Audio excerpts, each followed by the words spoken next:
suis vraiment très heureux d'ouvrir ce matin avec vous ce forum pour lequel nous avons tous beaucoup travaillé depuis plus de 2 ans et dont nous attendons tous beaucoup. Quand je dis que nous travaillons depuis plus de 2 ans à cet événement, je suis un peu en deçà de la réalité.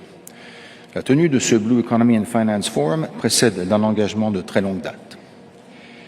Un engagement que je porte depuis 20 ans avec mon gouvernement et avec de nombreuses institutions de la Principauté de Monaco. Cet engagement pour les océans, nous le portons déjà, mon père et moi, à la conférence de Rio en 1992.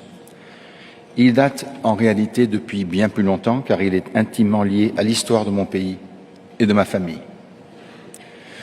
Aujourd'hui, en voyant ici tant de hauts responsables du monde entier réunis pour parler des océans, je ne peux m'empêcher d'avoir une pensée pour mon trisaïeul, le prince Albert Ier. Il y a 150 ans, il fut l'un des premiers chefs d'État au monde à alerter sur la nécessité de changer notre regard sur les mers et d'inventer avec elles et pour elles un autre mode de développement. De cette époque, il en avait perçu la nécessité, lui qui était l'un des inventeurs de l'océanographie moderne. Car c'est bien là le message, la même ambition qui nous réunit ici ce matin.